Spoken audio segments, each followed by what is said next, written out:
You've reached Frontiers of Antiquity, a podcast exploring the places where civilizations collided, ideas traveled, and history changed forever. Thank you for listening.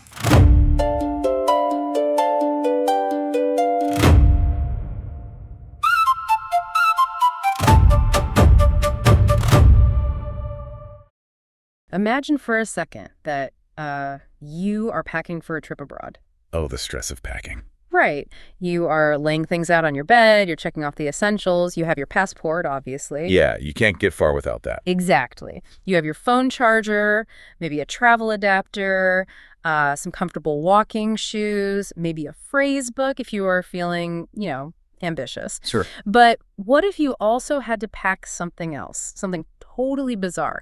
What if, to ensure that your prayers were actually heard by your God while you were traveling, you had to pack a literal heavy bag of dirt from your backyard? Wow. Yeah, it is a thought experiment that completely upends how almost everyone in the modern world thinks about religion. And spirituality as a whole. It sounds so wild to us today. Right, because we are incredibly accustomed to the concept of omnipresence. Like if you ask a modern person about the divine, they generally operate on the assumption that it is universal. Oh, definitely, like cloud storage or something. That is actually a great analogy. It's a force Yeah. or a being accessible from anywhere.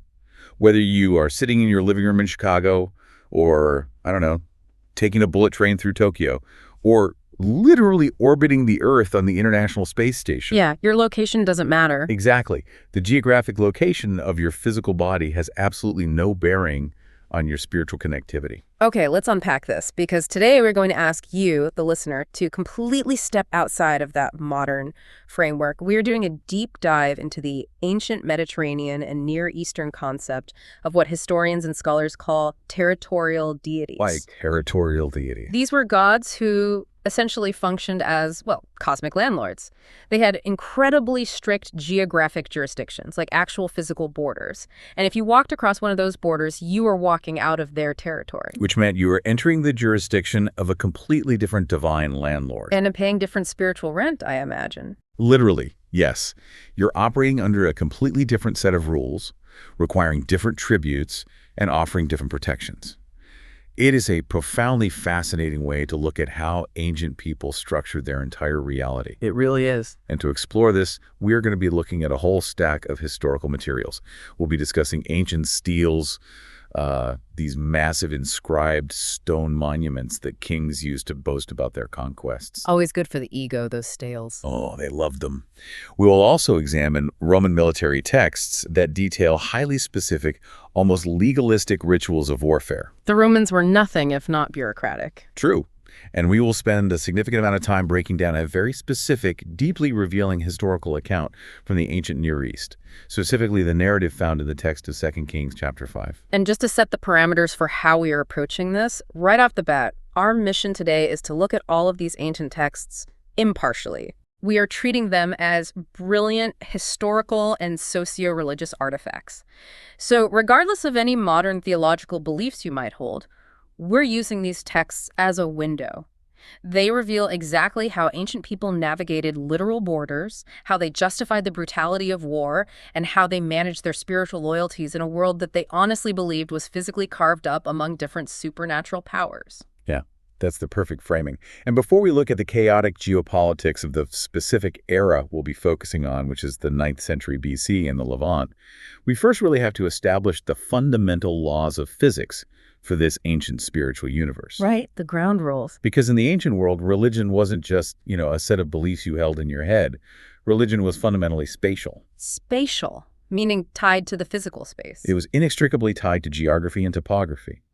The baseline mindset of the ancient Near East and the Mediterranean was a concept scholars refer to as henotheism, or sometimes cosmolatry. Okay, wait, henotheism. Let's make sure we have a clear definition of that for you listening before we move forward.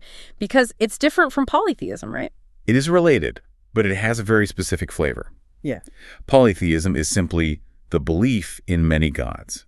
Henotheism means you worship one specific god, your primary deity, but you absolutely do not deny the existence or the power of other gods. Oh, I see. Yeah, you acknowledge that those other gods are real, that they are out there, and that they possess genuine supernatural authority. But they just aren't your God. Exactly. The universe, in the ancient mind, was partitioned. Nations did not view their gods as omnipresent beings who rule the entire cosmos simultaneously. They viewed them as divine property owners over very specific localized territories. Wow. So to physically leave a territory was to literally leave the jurisdiction and therefore the protection of its god. So it was basically like cellular roaming zones. If you have a specific mobile carrier, you have great service in your home city. But once you step out of your god's coverage area, your prayers just drop. You have no signal. You are disconnected. That analogy captures the exact anxiety of the ancient traveler. You're entirely out of the network. If you fall ill, if you are attacked by bandits, your god cannot intervene because you are not on their property. They literally have no jurisdiction to save you. Exactly. And this cosmic landlord system operated on a few different levels of jurisdiction. Let's start with the first and perhaps the oldest level, Which is? the city-state. Okay, so if we rewind the clock way back, thousands of years before the Romans or the Israelites, we are looking at ancient Sumer in Mesopotamia, the cradle of civilization. Right. Think about how those early Mesopotamian cities functioned. In their worldview, a city wasn't just a place where humans decided to settle because, the farming was good. The cities were the literal legal property of a specific deity. So the city wasn't just dedicated to a god, the god owned the deed. Yes. The massive ziggurat, the big temple at the center of the city, was not just a church. It was the economic and administrative manor house of the divine owner. That changes the whole dynamic of living there. It really does. So the ancient city of Lagash belonged to the god Ningirsu. The city of belonged to the moon god Nana. The humans living in those cities were not citizens in the modern democratic sense. They were essentially tenant farmers working the god's agricultural estate. And the human king. The king of the city was merely the human steward, the property manager appointed by the god to make sure the canals were dug and the harvests were brought into the temple granaries. Oh, wow. That reframes ancient warfare entirely. Like, if I am the human king of Lagash and I decide to march my army over and attack the neighboring city of Umma, I'm not just a human king trying to steal some grain from another human king. No, it's a much bigger deal than that. You are fighting on behalf of your cosmic landlord. It's a divine property dispute. Exactly. There is an incredible artifact from this period called the Stele of the Vultures. It dates back to around 2460 BC, and it documents a massive bloody border conflict between those exact cities, Lagash and Umma. And how do they depict the war on this stele? Well, what is so revealing is how the text and the carvings frame the conflict. The human border war is depicted as the earthly manifestation of a property dispute between the gods themselves. So the gods are the ones suing each other, basically. Yes, the gods are fighting over the property line, and the human armies are just the boots on the ground. They are the physical instruments executing the divine lawsuit. That's wild. The stele literally shows the god Ngirsu holding a massive net, and inside that net are the defeated soldiers of Umma. The human victory is entirely attributed to the divine landlord defending his real estate. I mean, it makes sense why they would think that way. If the city is the god's house, attacking the city is a home invasion. So that's the micro level, the city-state. But history didn't stay confined to city-states. As populations grew and kings became more ambitious, these jurisdictions naturally expanded. Which brings us to the second level of spiritual geography, right? National boundaries. Yes. As these localized city gods expanded their influence through the conquests of their human stewards, of course, they transitioned into national deities who guarded macro borders. Okay. This becomes incredibly prominent when we look at the Levant and the Transjordan region, so areas covering modern-day Israel, Jordan, Lebanon, and Syria. Whole nations were identified by their divine patron. Let's look at the Mesha Stela as an example of this. It's an inscribed black basalt monument from around 840 BC, and it gives us a direct look into the mind of an ancient king. Yeah, the Mesha Stele, which is also known as the Moabite stone, is one of the most illuminating texts we have regarding ancient geopolitics. So King Mesha was the ruler of Moab, right? A kingdom located just east of the Dead Sea. Correct. And he commissioned this stone to record his military victories and his building projects. In the text, he recounts a period of history where his kingdom was conquered and heavily oppressed by the neighboring kingdom of Israel. But pay close attention to how King Mesha explains why his nation was oppressed. Yes, this is the key. He does not say the Israelite chariots were too fast, or we had a bad harvest and our supply lines failed. He doesn't blame the human element at all. Not at all. He writes that Israel oppressed Moab simply because, and I quote, Chemosh was angry with his land. Chemosh being the national god, the cosmic landlord of Moab. Exactly. Look at the psychological and theological mechanism at play here. In this geopolitical framework, a military defeat did not mean the enemy's god was fundamentally stronger than your god. Right. And it absolutely did not mean your god was fake. It meant your landlord, Chemosh, allowed an infraction. He was angry with his human tenants. So, like, maybe they didn't offer enough sacrifices? Maybe that. Or maybe the king violated a ritual purity law. Something offended the god. So, to punish his tenants, Chemosh temporarily removed his border protection. He essentially opened the gate and let the neighboring nation raid the estate as a disciplinary measure. Okay, I have to push back on this a little bit, though, just from a purely human psychology standpoint. Sure. If I am an ancient king, say the king of Israel in this scenario, and my army just absolutely decimates Moab, we smash their walls, we take their wealth, why wouldn't I just assume my God is the only God? It's a fair question. Right. Like, why wouldn't a conquering army stand in the rubble of their enemy's temple and say, see, we won. Your God obviously doesn't exist. He's fake. It is a totally logical question for a modern person to ask. But to an ancient king, acknowledging the reality of other gods was actually deeply practical. Really? How so? It was necessary for making sense of a diverse, highly unstable, multipolar world. If you, as the victorious king of Israel, denied the existence of Chemosh entirely, you would have no diplomatic framework to understand Moabite culture, their treaties, or their social structures. Oh, I see. You'd be basically ignoring their entire legal system. Yes. Furthermore, the ancient world was incredibly volatile. Empires rose and fell with the seasons. If you arrogantly claimed your god was the only god in the universe every single time you won a skirmish, what happens when you inevitably lose a battle a decade later? Oh. Does your universal god suddenly cease to exist? Did the supreme creator of the cosmos just get killed by a random spearman from Damascus? Ah, okay. I see the trap there. If your god is the only god, then a single military defeat implies the death of the universe. It's much safer to say, hey, my god beat your god today, rather than saying your god is a fiction. Exactly. It maintained a cosmological order. It provided a rational explanation for the sheer chaos of war. We won because our God is mighty. We lost because our God is angry with us. The existence of the enemy's God is never brought into question. That is fascinating. And this concept of jurisdiction was so hyper-specific that we even see it operating on a third level. We've talked about city-states and national borders, but jurisdiction could change based purely on micro-topography. This is one of my absolute favorite details, the idea that theology changes based on elevation. It is remarkably granular. We find a perfect illustration of this in the historical accounts of 1 Kings chapter 20. There's a military analysis happening, right, after a battle. Yes, between the Arameans, who hail from the flat plains of Syria centered around Damascus, and the Israelites, who primarily inhabited the central, rugged hill country of the Levant. Okay, so plains versus hills. The Aramean army suffered a massive, unexpected defeat in the hills. The military advisors to the king of Aram have to stand before him and explain what went wrong. How did their superior, wealthier army lose to these hill dwellers? And their after-action report is so fascinating. They don't analyze troop movements. They don't say, well, we lost the high ground advantage, or our infantry flanking maneuvers broke down. Oh, they give a theological terrain analysis. They tell their king their gods are gods of the hills. That is why they were too strong for us. But if we fight them on the plains, surely we will be stronger than they. It is wild. They are literally arguing that they fought the enemy in their God's preferred biome. Yes. Like, we walked into the Israelite God's living room. Of course we lost. We just need to lure their army out of the mountains and onto the flatlands because our Syrian storm god has maximum jurisdiction on the plains. The physical landscape itself dictated the boundaries of supernatural power. If you were standing on a rocky crag, you were in one god's territory. If you walk down the slope and step onto the flat valley floor, you have crossed an invisible spiritual border. The mechanics of war had to account for these topographic deities. Absolutely. So this paints a really intense picture of the ancient world.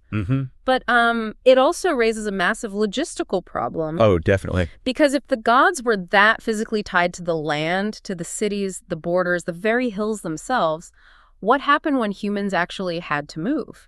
Because humanity wasn't entirely static. You had merchants crossing the sea, diplomats traveling to foreign courts, entire armies marching hundreds of miles. Right.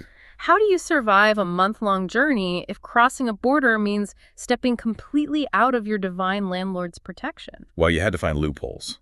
The necessity of human movement forced ancient people to develop incredibly ingenious workarounds to navigate this fragmented spiritual map. So they gamed the system. Basically, yeah. Diplomacy, international trade, and warfare all required specific spiritual hacks to function. If you didn't manage the spiritual borders correctly, the physical borders would kill you. Let's explore those spiritual hacks for border crossings. If I'm an ancient traveler, how do I stay safe? Let's look at the primary demographic that traveled constantly, which would be merchants. For them, the ultimate hack was syncretism. Syncretism, just as a quick definition, that's the blending or merging of different beliefs or schools of thought. In this context, it was the practice of identifying your home deity with a local equivalent. Okay, give us an example. Think about the physical and economic reality of an ancient merchant. Let's say you are a Greek sailor navigating a merchant vessel across the Mediterranean. Sounds like a nice trip. Until you hit a storm. Yeah. So your primary patron deity, the god you rely on for strength and safe travel, might be Heracles. You eventually drop anchor in Carthage, a massive, wealthy Phoenician colony in North Africa. You need to sell your goods, you need to buy supplies, and you need to make legally binding contracts with the local merchants. But you have a massive problem. Because you are deeply inside the cellular roaming zone of the Phoenician gods. Yes. Zeus and Heracles do not have jurisdiction in Carthage. If you try to build an altar to Heracles in the middle of the Carthaginian marketplace, you are not only offending the local gods, you are alienating the very people you want to trade with. Exactly. An oath sworn by Heracles means absolutely nothing to a Phoenician merchant. It holds no legal or spiritual weight in their territory. So what do? You adapt. You observe the local Carthaginian pantheon. You see they have a prominent god named Melkart. You look at Melkart's attributes. He is associated with navigation, with strength, with the protection of the city, and you make a theological translation. Ah, you map them onto each other. You say, oh, Melkart. That is simply the local Carthaginian expression of Heracles. It's an ancient when in Rome, do as the Romans do, but applied to the fabric of the universe. Beautifully put. By identifying Heracles with Melkart, you can participate in the local religious festivals. You can swear oaths in the temple of Melkart that the Phoenician merchants will actually trust. You identify the local cosmic landlord, you pay your rent to him through sacrifices, and you just adapt to the regional spiritual framework. It wasn't about abandoning your faith. It was about translating it so you could survive economically and physically in foreign territory. That makes perfect sense for trade. But what about war? You mentioned earlier that the Romans had a very specific way of handling this, because you can't really use syncretism if your goal is to burn the city to the ground. No, you cannot. The Romans developed what is arguably the most extreme, highly codified spiritual hack in antiquity. It was specifically designed to expand their borders without incurring the wrath of foreign gods. What was it called? It was a ritual called evocatio. Evocatio. Let's dig into this, because this concept is just mind-blowing. It really is. Evocatio literally translates from Latin as calling forth. Calling forth. To understand why it was necessary, we have to look at Roman legal and religious psychology. The Romans were deeply superstitious, but they were also obsessed with legal protocol. Everything had to have a form filled out in triplicate. Pretty much. They believed in maintaining the pax deorum, the peace of the gods. If you waged an unjust war, or if you offended a deity, the gods would withdraw their favor and Rome would fall. Okay. Now remember the fundamental rule of ancient cities. The enemy god is the supernatural guarantor of that city's physical boundaries.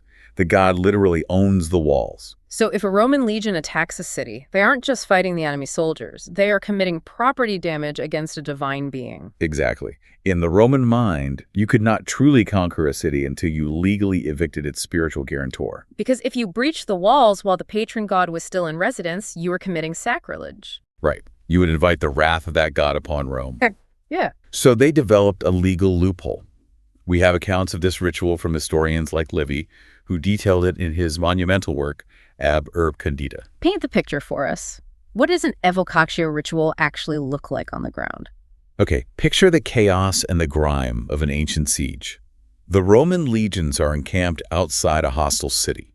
They've spent months building massive siege engines. They have diverted the water supply. The populace inside is starving. It's brutal. The Roman commanders know the physical walls are ready to fall.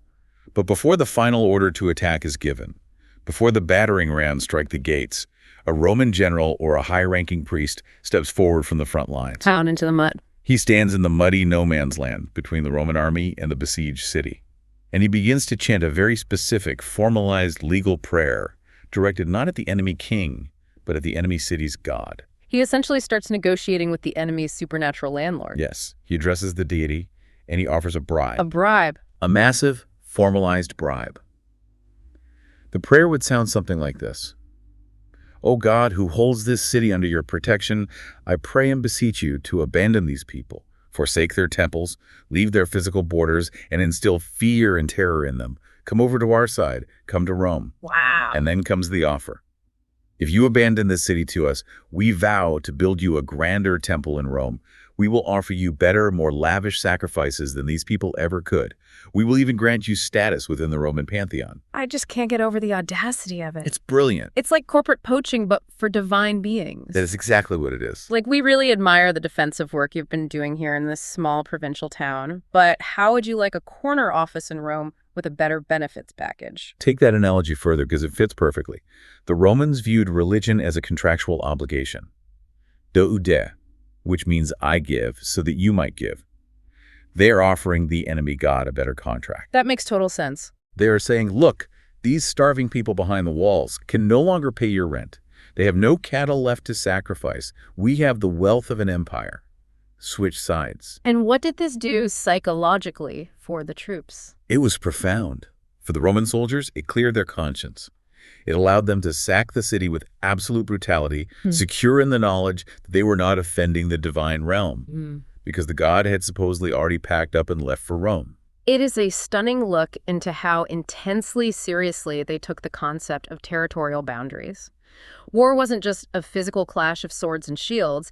It was a highly complex legal and spiritual acquisition. Yes, you had to hire away the supernatural security guard before you could safely rob the bank. So, we've established the rules of this universe. We understand the cosmic landlords, the cellular roaming zones, the necessity of syncretism for trade, and the corporate poaching of gods for warfare. We have the baseline. Right. Now, let's zoom in on a specific time and place where all of these complex rules collided, creating a highly, highly volatile situation. Let's do it. Let's dive into the Levantine powder keg. We are moving our timeline to the mid-9th century BC. Set the geopolitical stage for us. What does the map look like between, say, 850 and 840 BC? The Levant during this era was a fascinating, terrifying place. It was not dominated by a single hegemonic empire like Rome or Egypt at their heights. Instead, it was a deeply fragmented world made up of numerous, highly competitive, wealthy, and aggressive Iron Age kingdoms. Like a bunch of rival warlords. Exactly. If you look at a map, you would see the Phoenician city-states dominating the Mediterranean coast with their massive trade fleets. The sea merchants? Right. You would see the Philistine principalities to the south. You had Ammon, Moab, and Edom in the Transjordan region. And further south, the Kingdom of Judah. But the two heavyweights we really need to focus on today, the two nations locked in a perpetual struggle, are the northern kingdom of Israel and the kingdom of Aram Damascus, which encompasses modern-day Syria. These two kingdoms shared a tense, highly militarized border, and their relationship oscillated violently between bitter, bloody conflict and forced, uneasy alliances. They were very different kinds of powers, operating in very different landscapes. Let's break down that asymmetry, because Aram Damascus was the dominant, aggressive force pushing down from the north. Yes, they were ruled by ambitious, ruthless kings like Ben-Hadad II and later a usurper named Hazael. And their military strategy was dictated by their geography. Entirely. Aram Damascus controlled the massive, flat plains of Syria. Because of this, they utilized heavy chariot units. The tanks of the ancient world. Chariots were fast, terrifying, and incredibly expensive to maintain. Furthermore, Damascus sat astride the major international trade routes, like the Via Maris, the Way of the Sea, and the King's Highway. So they were rich. Unbelievably wealthy, because they controlled the flow of goods from Mesopotamia down to Egypt. Their primary tactic against the Kingdom of Israel was launching deep penetration border raids. Just slipping across the border to cause havoc. Right. Their chariot squadrons would sweep down onto the plains, strike at Israelite agricultural centers, plunder the harvests, take captives for slave labor, and retreat back north before the Israelites could mount a massive defense. And sitting right in their crosshairs is the northern kingdom of Israel. Their capital was the city of Samaria. Now, Israel was also wealthy. They controlled highly productive agricultural land, but their internal politics were a total nightmare. They were politically highly volatile.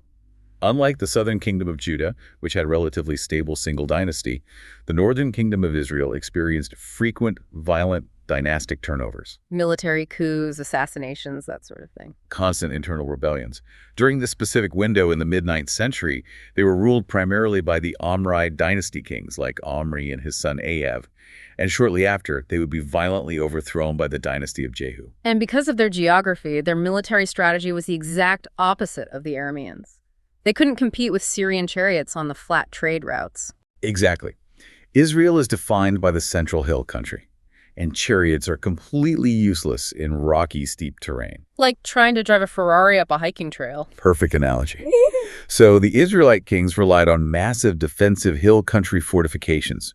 They built their cities with towering walls on the peaks of steep hills, forcing enemies to fight uphill.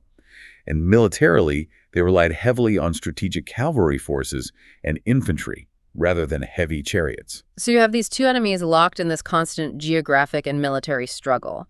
Aram pushing south with their chariots on the plains, Israel trying to hold the high ground in their fortresses. A total stalemate.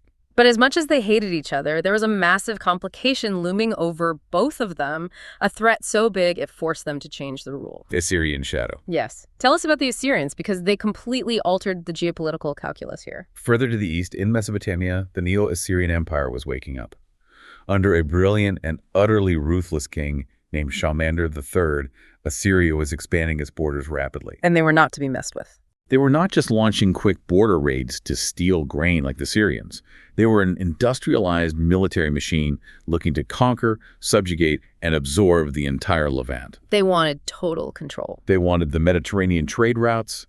They were famous for their psychological warfare, skinning enemy kings alive, deporting entire populations. They were the existential threat of the age. Which created one of the most fascinating historical alliances of the ancient world. We have a primary source for this called the Kirk monolith.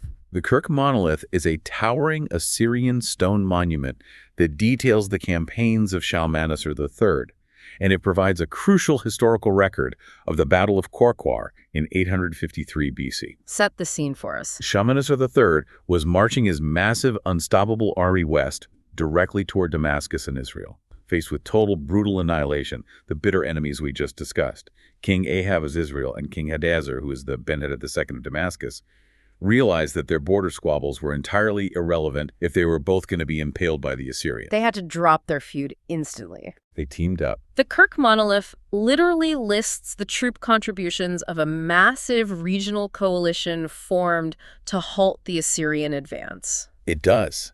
It records that King Ahab of Israel sent 2,000 chariots and 10,000 soldiers to fight side by side with the army of Damascus. It is the ultimate manifestation of the geopolitical proverb, the enemy of my enemy is my friend. And remarkably, this desperate coalition actually succeeded, temporarily at least. They met the Assyrian army at Qorqor and fought them to a standstill, halting the Assyrian advance into the Levant for a few precious years. It's like two rival high schools that absolutely despise each other. Oh, here we go. No, listen. They play each other in football every year. The stands are segregated. The players hate each other. It's brutal.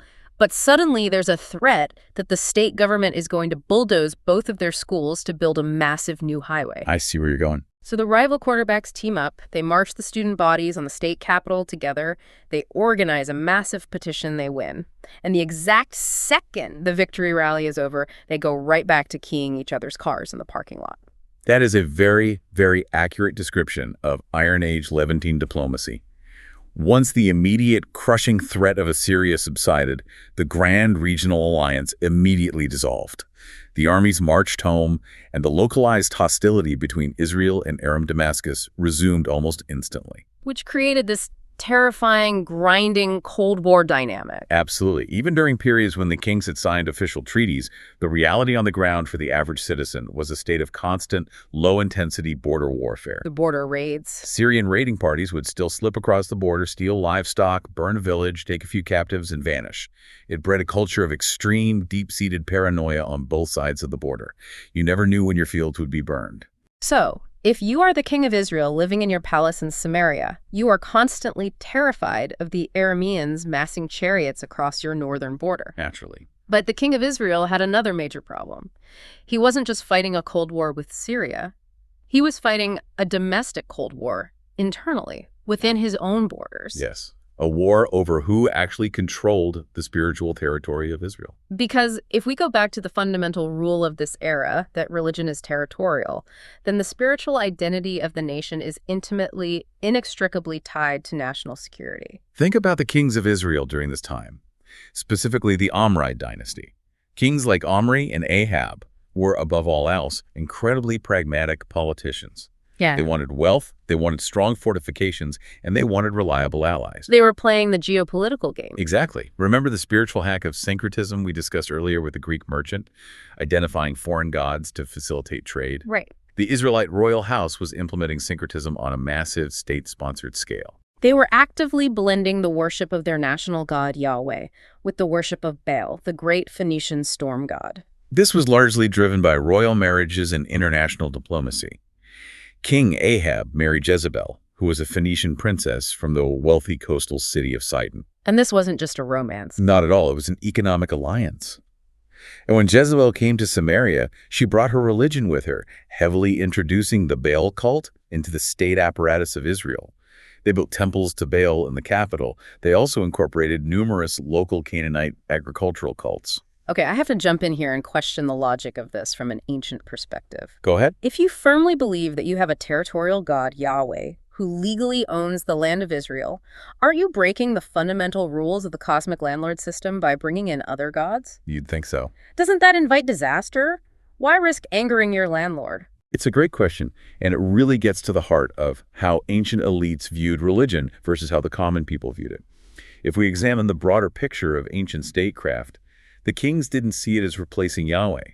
They saw it as diversifying their spiritual portfolio for concrete political gain. Diversifying their portfolio. Yes, syncretism was a highly effective economic tool. Temples in the ancient world functioned like central banks and diplomatic embassies. By bringing the cult of Baal into Samaria, Ahab is cementing a vital economic lifeline with the Phoenician coastal cities. It's about the money. It secures lucrative trade agreements. It secures a wealthy ally against the Arameans. To the king, he isn't betraying his god. He's just practicing good diplomacy. Like, we're not firing Yahweh. He's still the CEO. We're just bringing on some specialized divine consultants from Phoenicia to handle foreign relations and agricultural yield. Exactly. It was a calculated risk. Yeah. But this pragmatic corporate approach to religion triggered a massive, violent ideological reaction from a very specific, highly motivated group within Israel. The prophetic movement. Yes. Now, when a modern listener hears the word prophet, they usually think of a mystic with a crystal ball, someone predicting the future. But in the context of the 9th century Levant, they were something completely different. They were radical, subversive, anti-establishment revolutionaries. The prophetic movement, led by figures like Elijah and his successor Elisha, who is the central figure in our case study today, operated entirely outside the royal court. They were off the grid. They lived in the wilderness, they were ascetics, and they were fiercely, violently devoted to the exclusive worship of Yahweh. They were the ones standing outside the palace shouting, "No, Yahweh is not a member of a corporate board. He's the sole exclusive owner of this territory, and you cannot sign away his land to foreign gods just to secure a trade deal with Sidon." The prophets were a massive internal threat to the state. They were constantly challenging the throne, subverting the king's authority in front of the people, and trying to prove that divine power operated independently of royal diplomacy. They were a real thorn in the king's side. Oh, absolutely. In the minds of the prophets, the king's syncretism wasn't a clever geopolitical strategy, it was treason. They believed that worshiping Baal was the exact cause of Israel's weakness. So tying it back to the borders again. Yes. Why were the Arameans able to raid Israelite towns? Because, just like King Misha of Moab believed, the landlord was angry. The prophets argued that Yahweh was allowing the Syrian raids to punish the king for his syncretism.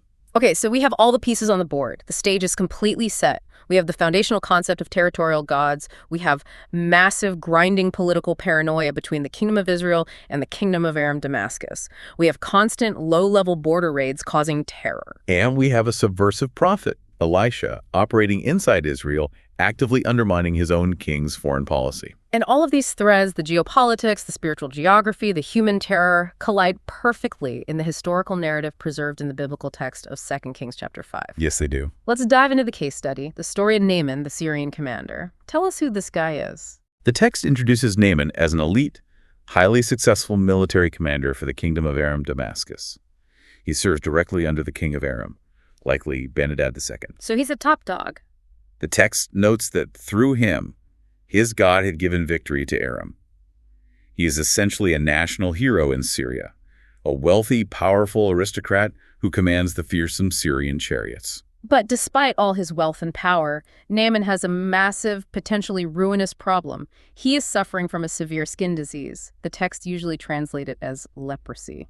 And we have to understand what that meant in the ancient world. Okay. This wasn't just a painful medical issue. A severe, visible skin disease carried heavy social and profound religious stigma. Ritual impurity. Yes. It rendered a person ritually impure. It threatened his social standing, his proximity to the king, and his ability to perform his civic and military duties. If it progressed, it meant total social exile. He would lose everything. So, he is desperate. He is a powerful man looking for a cure that his own doctors and his own priests of the storm god Rimmon cannot provide. And here is where we see the dark human reality of that 9th century geopolitics come into play. The catalyst for this entire diplomatic incident is a slave. Right. The text mentions a young Israelite girl who had been taken captive during one of those frequent Aramean border raids we discussed earlier. She's now serving as a slave to Naaman's wife in Damascus. Let's pause and linger on that detail because it really grounds this grand geopolitical story in brutal reality. This isn't just abstract history. No, it's intensely personal. This young girl was violently ripped from her home in Israel, marched across the border, and forced to serve in the household of the very military commander who likely orchestrated the raid that ruined her life. It highlights the constant state of terror these people lived in. It does. But incredibly, she is the one who sets the plot in motion. She tells Naaman's wife, if only my master would see the prophet who is in Samaria, he would cure him of his leprosy. She is referring, of course, to Elisha. Even living in Damascus, she knows the reputation of the radical prophet back in her home territory. So Naaman, desperate for a cure, takes this piece of intelligence straight to his boss, the king of Aram Damascus, and the king's reaction is entirely political. He doesn't just tell Naaman to, go take a quiet trip down south. He turns this into a major, highly visible diplomatic mission. Because Naaman is a high-ranking state official, his health is a matter of state security. The king of Aram writes a formal diplomatic letter, sealed with his royal signet, addressed directly to the king of Israel. Wow. And he loads Naaman up with a staggering amount of wealth to pay for the cure. The text lists 10 talents of silver, 6,000 shekels of gold, and 10 sets of fine clothing. This is a massive fortune. So this is not a man going to see a doctor. This is a formidable diplomatic and military entourage crossing a hostile border. Picture the scene. The most terrifying military commander of the rival nation, the man who represents the Syrian war machine, rolls up to the gates of the Israelite capital city of Samaria with a fortune in gold, flanked by guards and chariots, holding a letter from his king. It's an intimidating sight. And the letter is handed to the king of Israel. It basically says, with this letter, I am sending my servant Naaman to you so that you may cure him of his leprosy. Now put yourself in the shoes of the king of Israel. Think about the intense Cold War paranoia we just laid out. How does he react when he reads this terse, demanding letter from his greatest enemy? He absolutely loses his mind. The source text says he literally tears his clothes in sheer panic, which is the ancient Near Eastern expression of extreme grief or terror. He is completely unglued. He shouts to his court, "Am I God? Can I kill and bring back to life? Why does this fellow send someone to me to be cured of his leprosy? See how he's trying to pick a quarrel with me?" It is a moment of pure, unadulterated diplomatic panic. So what does this actually mean for Naaman? It's almost a tragic comedy. The king of Israel is completely misreading the room here. He thinks it is a fabricated casus belli. a manufactured cause for war. Explain the logic of that. Why would asking for a cure be a cause for war? Because of the extreme military asymmetry and the constant threat of invasion, the Israelite king looks at this letter and assumes the Syrian king is intentionally setting an impossible trap. Oh, I see. He's thinking he is asking me, a human king, to perform a divine miracle, to cure an incurable disease. He knows I can't do it. So when I inevitably fail, he will claim I insulted his emissary, and he will have the legal and diplomatic justification he needs to march his heavy chariots across the border and lay siege to my capital. The paranoia is so deep that the king of Israel completely ignores the religious aspect of the request. He doesn't think, oh, the Syrian king wants me to consult our national prophets. He just thinks this is a military trap. It shows how spiritually bankrupt the royal court had become. The king of Israel doesn't even trust his own state religion or his own gods to handle the crisis.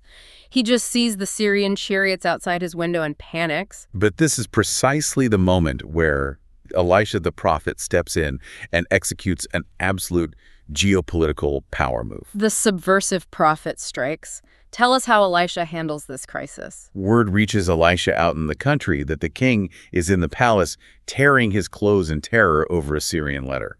So Elisha sends a message directly to the royal palace. And what does he say? He tells his own king, "Why have you torn your clothes? Have the man come to me, and he will know that there is a prophet in Israel." Think about the sheer audacity of that statement. Elisha is basically publicly humiliating his own head of state. Completely. He is telling the king, stop embarrassing yourself in the nation. You are sitting on the throne, but you have no actual power here. Send the foreign general away from your palace and send him to my house. I will handle what your wealth and your diplomacy cannot. By doing this, Elisha completely bypasses the entire geopolitical system.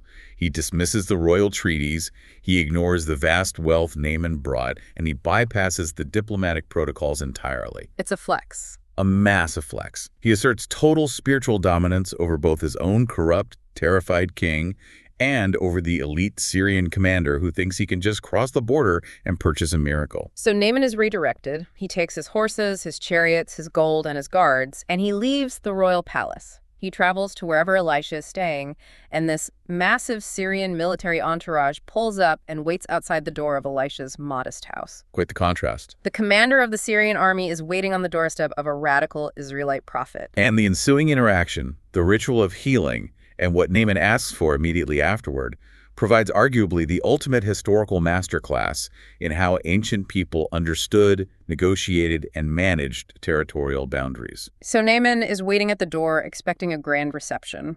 What happens? Elisha completely subverts his expectations. He doesn't even come out of the house to greet him. Really? No. This is a massive insult to Naaman's honor. Elisha simply sends a servant out to the chariot with a message. Go wash yourself 7 times in the Jordan River, and your flesh will be restored, and you will be cleansed. Naaman's reaction is explosive. He is furious. He thought the prophet would come out, wave his hands over the spot, call on the name of his God, and perform a theatrical miracle. That's what you paid for. Exactly. Instead, he is told to go take a bath in a local river. He is deeply insulted. He points out that the rivers back home in Damascus, the Abana and the Pharpar, are far superior to the muddy waters of Israel. He says, "Are not Abana and Pharpar, the rivers of Damascus, better than all the waters of Israel? Couldn't I wash in them and be cleansed?" He's got a point about the mud. But look closely at what Naaman is actually arguing here. From an ancient geographical perspective, he's arguing territorial and theological superiority. He is saying, my land is wealthier. My land has better, cleaner water than your land. Therefore, my God's territory is superior. Why should a proud Syrian general submit to an Israelite river? Exactly. It's an affront to his national pride. But his servants, who seem to be the only level-headed people in this entire story, calm him down. They point out that if the prophet had asked him to do some massive heroic feat, he would have done it. So why not just try washing in the river? Good advice. He eventually swallows his pride and submits. He goes down to the Jordan River and dips himself in the water 7 times. And he is completely cured. The text says his flesh was restored and became clean like that of a young boy. But we really have to look at the deep geographic significance of where this happens. Right, why the Jordan? Why did Elisha specifically mandate the Jordan River? Because the Jordan River wasn't just a convenient body of water. Not at all. The Jordan River was the vital defining boundary marker. It separated the core, promised territory of Israel from the lands to the east. It was the physical, liquid border of Yahweh's estate. So by instructing Naaman to wash specifically in the Jordan, Elisha isn't just giving him a strange medical prescription, he is enforcing a theological lesson. Precisely. It is an act of total submission. By stepping into the Jordan, Naaman is physically submitting to the territory of the God of Israel. It was a demonstration that Yahweh's healing power was inextricably linked to the geography of Israel. He couldn't be healed in the rivers of Damascus because Yahweh did not own the rivers of Damascus. And Naaman realizes this immediately. Right. The cosmic geography clicks into place for him. He comes back to Elisha, completely healed, and he makes a stunning theological declaration. What does he say? He says, "Now I know that there is no God in all the world except in Israel." This statement is incredibly significant for historians studying the evolution of religion. It marks a transition phase in the ancient Near East. Yes. We are moving away from strict, localized territorialism and moving towards something called monolatry. Right. Monolatry is a crucial stepping stone between polytheism and pure monotheism.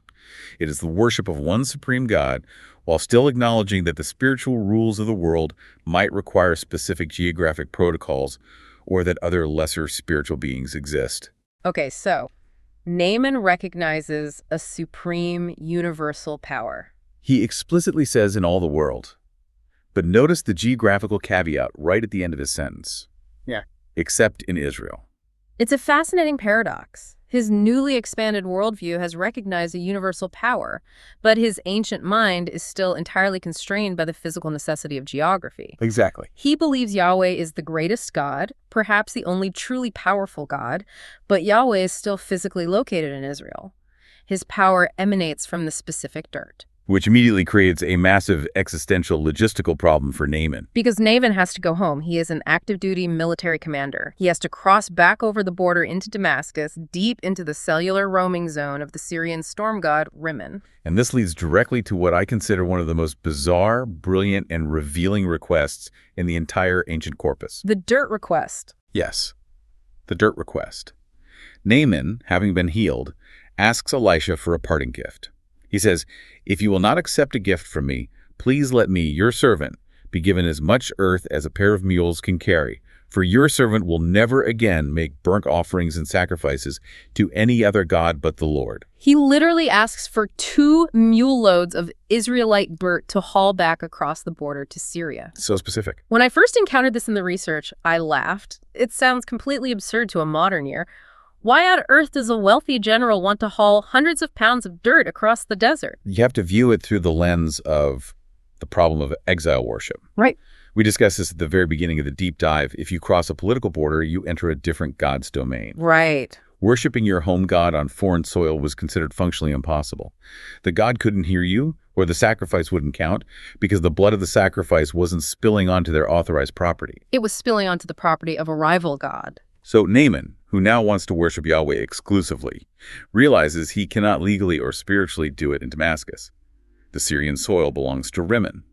If he sacrifices a lamb on Syrian soil, Rimmon gets the credit. Therefore, Naaman's solution is a stroke of ancient genius. He decides to create a portable, sacred space. He is literally importing dirt to build a spiritual embassy. That is the exact mechanism at play. By spreading 2 mule loads of authentic Israelite soil on the ground in his courtyard in Damascus, he is creating a micro-territory. He is establishing a tiny outpost of Yahweh's domain deep within a foreign nation. It's like diplomatic immunity for his private prayers. He can go out to his courtyard, stand with both feet firmly planted on that specific patch of imported dirt, build his altar, and say technically, legally, spiritually, I am standing in Israel right now. My prayers have a direct line. My sacrifices are valid. It is a brilliant workaround, and it highlights the beautiful contradiction of this transitional era in human history. It really does. Think about the implications of what Naaman is doing. How do you balance a sudden, profound belief in a universal supreme power with a deeply ingrained ancient worldview that is still entirely governed by the physical necessity of holy soil?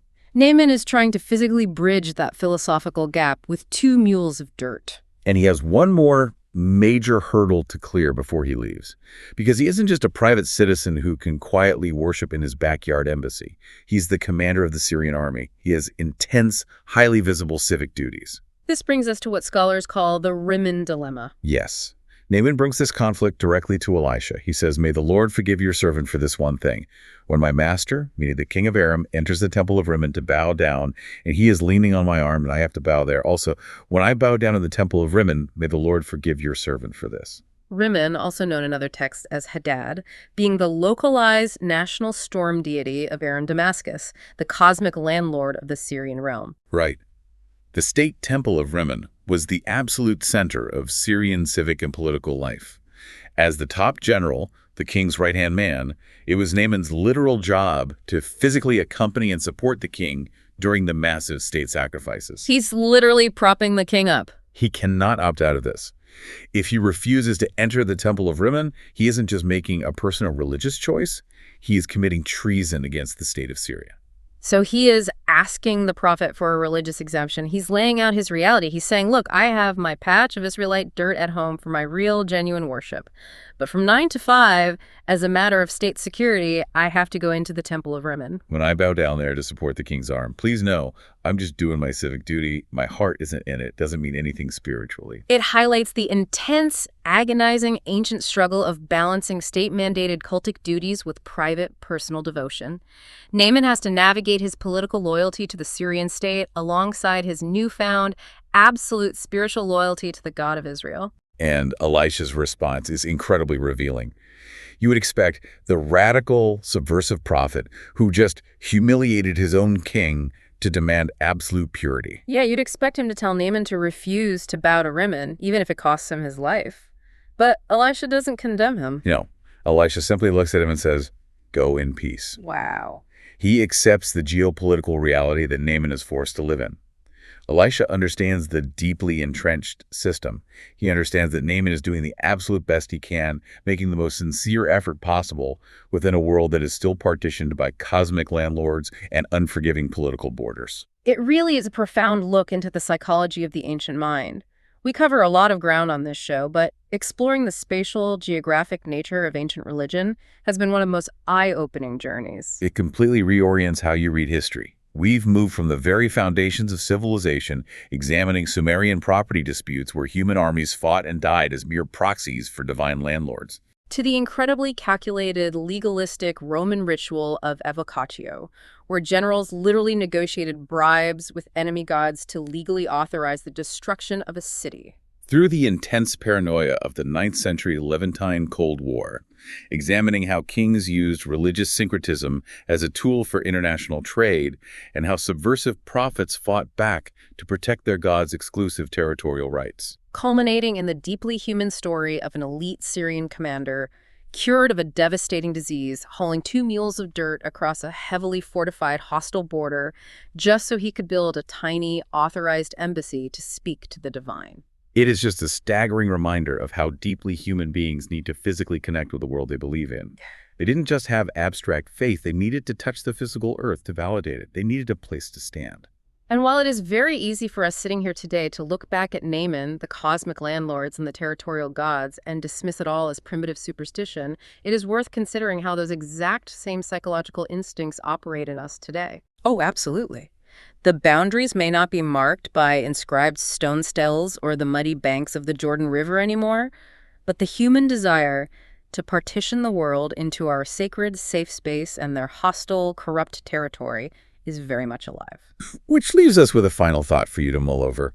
In the ancient world, people were constrained by physical borders and literal earth. But what are our territorial gods today? That's the real question. As you navigate your week, your workplace, and your social feeds, ask yourself whether it's the fierce tribalism of modern nationalism, the rigid boundaries of our ideological bubbles, or the highly curated digital echo chambers we live in. How much of our own modern worldview is still secretly confined to invisible territories? Are we still, in our own way, carrying around our own heavy bags of dirt, refusing to believe that anything outside our narrowly chosen borders could possibly hold the truth? Something to think about. Until next time, thanks for joining us on this Deep Dive.